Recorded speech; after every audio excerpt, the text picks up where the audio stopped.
Cie, 2, 3. Dan sana sadanya, jangan lupa sebelum tonton video ko, tekan tombol subscribe dan aktifkan lonceng notifikasi supaya dan sana bisa menonton video-video terbaru dari kami. Komen serta share ke kawan-kawan ya. Halo para penonton channel Kabar Rantau dimanapun kalian berada. Selamat datang kembali di channel Kabar Rantau. Di video kali ini kita akan membahas tentang deretan pengusaha bus terkenal dari Minang. Tentu saja di channel kita akan membahas berita hingga info-info mengenai Sumatera Barat. Jika kalian penasaran dengan konten ini, klik tombol like, komen, subscribe, dan bagikan ke teman-teman kalian. Di video ini kita akan membahas tentang deretan pengusaha bus terkenal dari Minang. Siapa saja kira-kira orang-orang tersebut? Sudah pasti orang-orang itu berasal dari Sumatera Barat. Tetap tonton video ini sampai habis karena akan banyak info-info menarik yang akan kita buat di setiap harinya.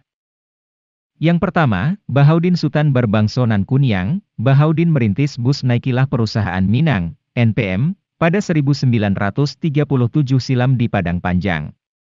Inilah perusahaan bus tertua di Sumatera yang tetap eksis hingga sekarang.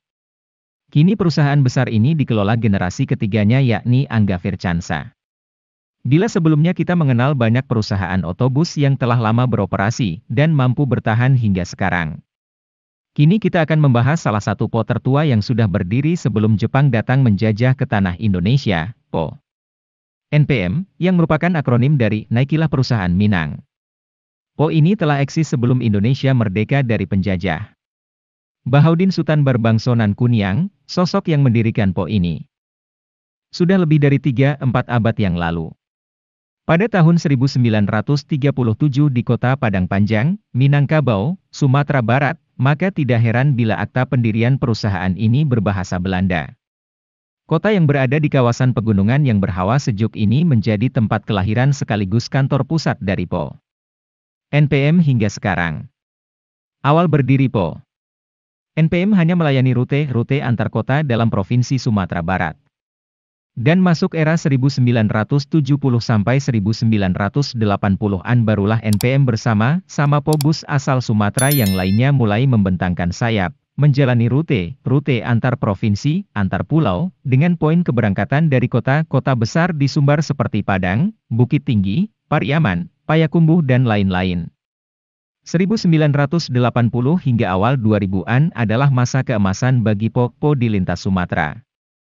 Tidak terkecuali bagi NPM. Berkat pembangunan yang pesat pada era itu, antar kota besar di Pulau Sumatera telah dibangun jalan-jalan dan jembatan yang layak, sehingga perjalanan dapat ditempuh dalam waktu lebih singkat, tidak harus bergantian menyeberang sungai menggunakan ponton DLL. Dan pada masa ini NPM telah berhasil merangkul kota-kota di luar Sumbar di antaranya Medan, Dumai, Pekanbaru, Jambi, Bengkulu, Palembang, Bandar Lampung dan kota-kota di Pulau Jawa seperti Jakarta, Bogor, Bekasi hingga Bandung. Kini PO NPM dipegang oleh generasi ketiga dari keluarga Bahaudin Sutan Barbangso Nan Kuniang, yaitu oleh Pak Angga Fircansa Hairul.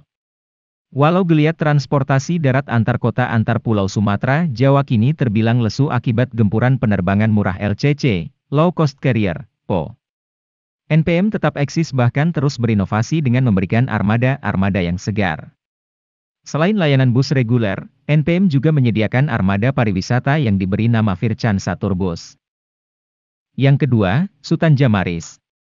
Lelaki yang hobi menyantap makanan, kambing-kambingan, ini lahir di tanah Betawi, memiliki darah Minangkabau asli, menghabiskan masa kecil hingga menyelesaikan studi perguruan tinggi di tanah Delhi, sempat mengarungi lebatnya rimba Borneo, kini kembali ke tanah Betawi untuk melanjutkan pertualangan hidupnya. Cita-citanya untuk menikahi seorang wanita dari Fakultas Teknik lengkap ketika menikah dengan seorang arsitek berdarah Padang Panjang. Seperti halnya pria Minangkabau lainnya, pria ini disematkan gelar Sutan setelah menikah. Memilih gelar Sutan Jamaris karena selain memiliki kemiripan dengan nama aslinya, juga sikap hormatnya kepada sang paman yang juga memiliki gelar yang sama. Sang paman yang dikenalnya sangat baik dan sang ayah menjulukinya, ahli surga. Yang ketiga, Jurnalis. Bus berwarna putih, berlivery ombak dengan gambar rumah gadang, yang berbodi SR2 HD Prime dan memiliki sasis Hino RK8. Itulah NPM, Mutia Putri Mulia, yang melayani trayek dari dan ke ranah Minang. MPM berawal pada tahun 2019, ketika Bapak Haji Yurnalis membuka sebuah pobus dengan nama MPM. MPM membawa gebrakan baru, yaitu sasis Hino di Pulau Sumatera. Sebelumnya, memang Popo di Sumatera memakai sasis Mercedes-Benz, tetapi MPM hadir dengan sasis Hino RK8. MPM didirikan dengan modal beberapa unit bus, dan mendapat respon yang sangat positif dari masyarakat Sumatera Barat. Hingga kini, MPM memiliki puluhan unit bus dan hampir semua unit tersebut memakai Hino RK8 dengan bodi SR2 HD Prime. Tetapi, sekitar 6 bulan sebelum thread ini dibuat, ada kabar duka dari manajemen PO MPM. Bapak Haji Yurnalis yang merupakan pendiri MPM meninggal dunia. Semoga amal ibadah beliau diterima di sisinya. Amin. Kini, MPM dikelola oleh istri almarhum Bapak Haji Yurnalis dan anak-anak dari Bapak Haji Yurnalis. Mereka melanjutkan perjuangan almarhum Bapak Haji Yurnalis. Semoga saja MPM bisa menjadi raja trayek Sumatera Barat, seperti Popo besar lainnya. MPM biasa menggunakan sasis Hino. Memang kedengaran aneh, tetapi memang begitu nyatanya. Alasan mereka menggunakan sasis Hino mungkin ingin mengubah citra Hino yang gak laku di Sumatera. Kabarnya, MPM ingin memesan bus Scania. Yang keempat, Hasanuddin Adnan. Pria asal Pariaman ini merintis usaha bus Siliwangi Antar Nusa, SAN, yang berpusat di Bengkulu sejak 1978 silam. Haji Hasanuddin Adnan merupakan seorang pegawai negeri sipil, PNS, di pemerintah Provinsi Bengkulu. Cita-cita saya ingin menjadi tentara. Saya sampaikan keinginan itu kepada ibuku. Sayangnya, tidak mendapat jawaban dari ibu. Saya akhirnya mendaftar menjadi calon pegawai negeri sipil di Pemda Provinsi Bengkulu dan diterima, kenang Haji Hasanuddin Adnan. Hasan, sapaan akrabnya kala itu, memulai bisnisnya dengan memiliki sebuah truk yang digunakan sebagai angkutan barang. Baru tahun 1990 dia mulai merintis angkutan penumpang.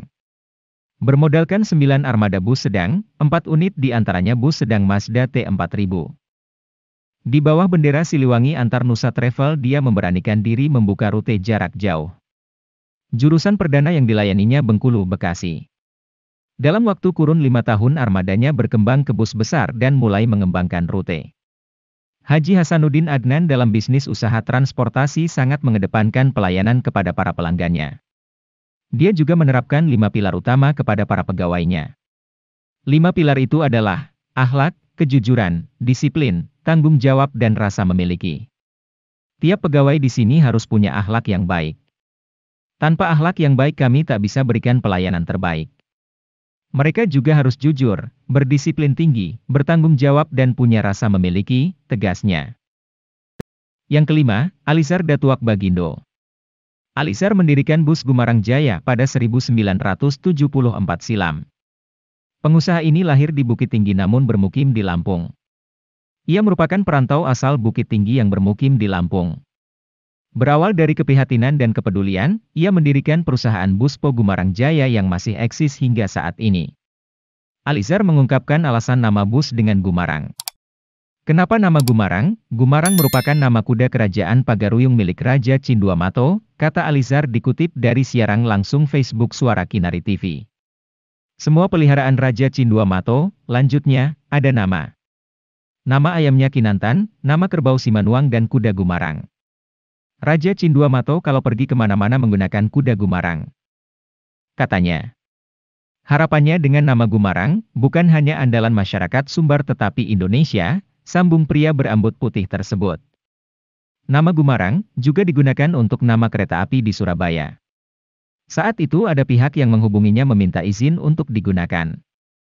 Nama Gumarang tidak dipatenkan, siapa saja boleh menggunakan agar nama itu terkenal, supaya tahu Minangkabau dan Raja Cinduamato, katanya.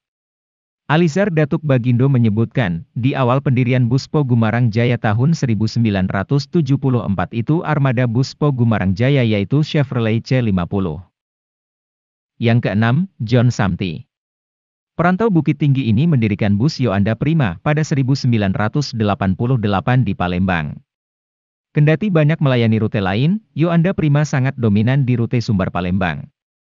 Bagi para pengguna jasa bus lintas Sumatera, khususnya Palembang, pasti sudah akrab dengan nama Yoanda Prima. Yoanda Prima merupakan perusahaan otobus, PO, yang menawarkan trayek antar kota antar provinsi, akap, dan berkantor pusat di Jalan Soekarno-Hatta Nomor 2, Bukit Baru, Ilir Barat I, Palembang. Sejarah berdirinya Yoanda Prima bermula pada Agustus 1998.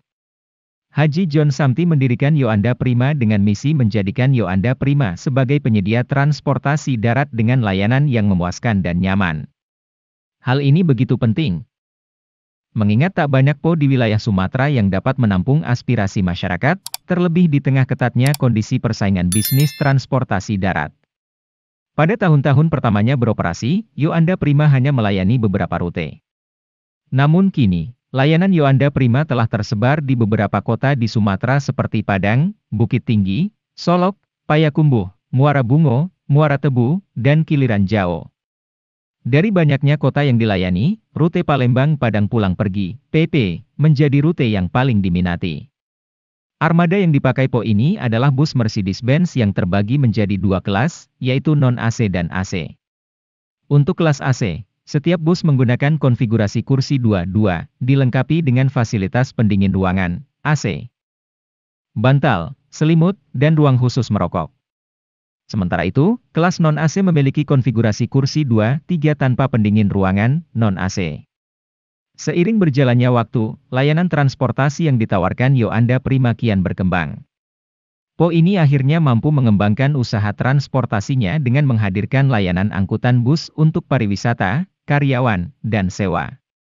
Tak hanya itu, operator bus ini juga melebarkan sayapnya ke jasa angkutan barang dengan menghadirkan truk pengangkut kayu batang. Keberhasilan yang diraih tak membuat Yoanda Prima terlena.